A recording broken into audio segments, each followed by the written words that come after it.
Right now at 5, Sally's aftermath. Tonight, the widespread devastation stretching from Florida to Alabama.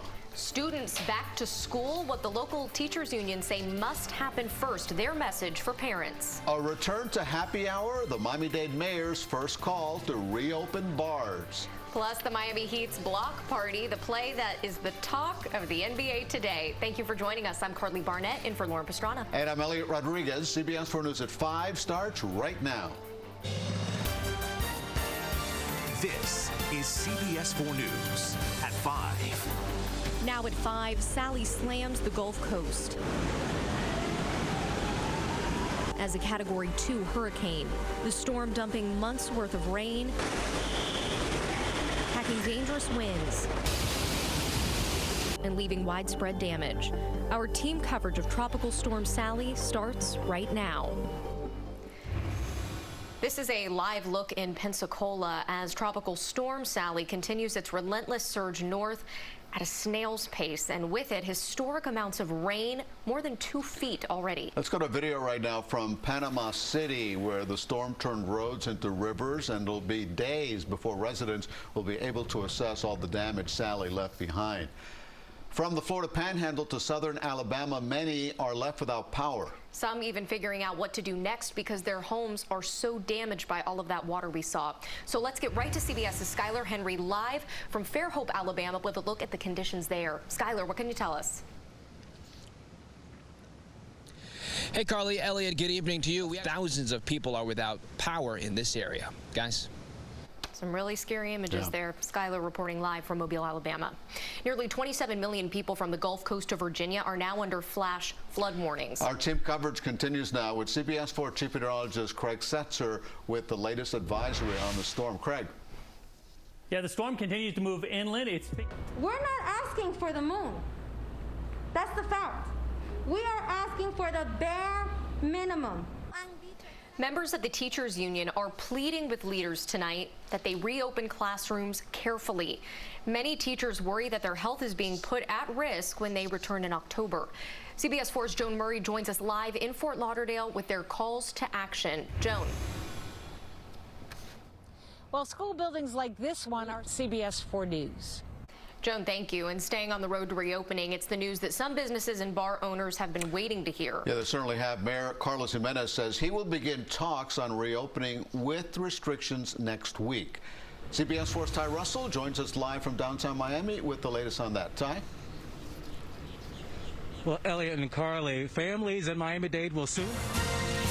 Now to Campaign 2020, the coronavirus takes center stage again on the campaign trail today with both President Trump and Democratic presidential candidate Joe Biden. The candidates sparring over the Trump administration's handling of the crisis and the development of a vaccine. CBS 4's Natalie Brand is at the White House with the latest. Democratic presidential nominee Joe Biden is the White House. Vice President Mike Pence hit the campaign trail in Ohio this afternoon. Meanwhile, the spouses of the Democratic running mates, Joe Biden and Kamala Harris, are in New Hampshire for events discussing health care and veteran issues. Pretty hot September weather, and then a questionable cold front Sunday night. Back to you. I think we'll take any cold front any way we can get Got my attention. Thank you, Craig. Now at 5, the Miami Heat pulled off a victory in Game 1 of the Eastern Conference Finals against the Boston Celtics. Yeah, not just great offense, but great defense. It came in overtime after a clutch defensive play by Bam Adebayo. CBS 4 sports anchor Jim Barry joins us with the details. Great game, Jim. It certainly was. Lockett, he got his own rebound. That was amazing. We're going all the way. See it on a T-shirt. We'll see. All right, still ahead on CBS 4 News at 5. In football, it's called a reverse. Tonight, new details on the Big Ten's decision to kick off its season after canceling it. And caught on camera, a dispute over a parking spot escalates into a brutal beating, even a robbery. Plus this. I'm Dave Warren here in downtown Miami, right near 95, where City of Miami Fire Rescue Task Force 2 is about to head north. Back to the latest in the coronavirus pandemic. Halloween is just 6 weeks away. Wow, but the pandemic is causing quite a scare for the Halloween industry. You can imagine. CBS 4's Naomi Ruckham shows us the anticipated impact. It's one of the largest Halloween celebrations in the country. Now at 5:30, Sally has weakened to a tropical storm, but the Gulf Coast region is still facing catastrophic and life-threatening flooding. The slow-moving storm came ashore early this morning as a Category 2 hurricane with top winds of 105 miles an hour. Here's a live look right now at Pensacola as the storm continues to hammer residents in that area. Tonight, help is on the way to the thousands of residents impacted by Tropical Storm Sally. And CBS 4's Dave Warren continues our team coverage with the details. Early Wednesday morning, Hurricane Sally made landfall near. Caught on camera, a nasty parking lot fight turned into an armed robbery at a Walmart in Davie. Police say it happened yesterday outside of the store on South University Drive. This video shows the brutal beating. Police say a woman was beating the victim, and then two other people who are possibly her children began to punch and kick the victim. Officers say they stole the victim's cell phone and purse and took off in a silver Mercedes. If you recognize any of these suspects, you should call police. And a new movie about Madonna's life is in the works. And we already know she'll love it because she's making it. The Material Girl is directing and co-writing the upcoming biopic. The film is going to follow the singer's rise to fame from her early days in Michigan to superstardom. Madonna says she wanted to share her story with her voice and vision.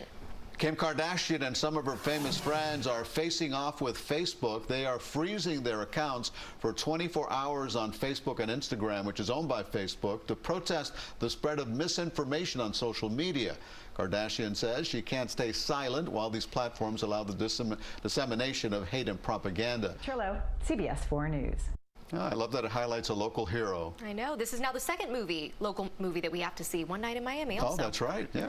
All right. Right now, our thoughts are with the folks in the Florida Panhandle because it was just a few years ago, Craig Setzer, when they had to deal with that awful Hurricane Michael, and now they've been pummeled by Sally. It has moved, though, hasn't it? Yeah, it's starting to move inland, and thankfully that was only a Category 2, I think. That were taken by monkeys, and even a video of the culprit attempting to eat the phone. And this is our producer's favorite story of the day. I can see why. Well, I can see why. I mean, you know, some of those shots, it looks like we're actually pretty good. They are pretty good. You know what? They take selfies better than I do because I'm awful at it. Maybe he just needs a ring light. That would help bring it all together. Still to come on CBS 4 News at 5:30, though I don't know how we'll top that. It's a big night tonight on CBS. The Academy of Country Music Awards taking center stage in Nashville. Host Keith Urban gives us a sneak peek next. It'll be a night of heart and hits when the 55th Academy of Country Music Awards broadcasts live for the first time ever from 3 iconic stages in Nashville, Tennessee. Hosted by reigning ACM Entertainer of the Year, Keith Urban. Check out this preview of tonight's big show. Keith Urban! Well, don't miss the 55th Academy of Country Music Awards. That's tonight at 8 right here on CBS. Some of your favorites were there, right? I know. I'm excited to watch it. Me too. We need that music. CBS 4 News at 5:30 is up next. And here's what's next on CBS 4 News at 6. Miami-Dade Mayor Carlos Jimenez with encouraging news for businesses not included in Phase 2 of reopening. We're live with what he says tonight. A rare show of unity from the teachers union in Miami-Dade and Broward, what they're demanding before in-classroom learning resumes. And Sally is now a tropical storm, but the damage is done. Historic flooding. We are live in the northern Gulf Coast. CBS 4 News at 6 starts right now. This is CBS 4 News at 6. Now at 6, Tropical Storm Sally unleashing massive amounts of rain and life-threatening flooding along the Florida Panhandle and parts of Alabama. Good evening, I'm Elliot Rodriguez. And I'm Carly Barnett in for Lauren Pastrana. Slow-moving Sally made landfall near the Alabama-Florida border as a Category 2 hurricane early this morning. CBS 4 Skylar Henry begins our team coverage. He is live for us in Mobile, Alabama. Skylar? Elliot, Carly, good evening to you. That includes the roads that have been blocked off because of downed trees and power lines, as well as crews also work to try to restore power in this area. Guys?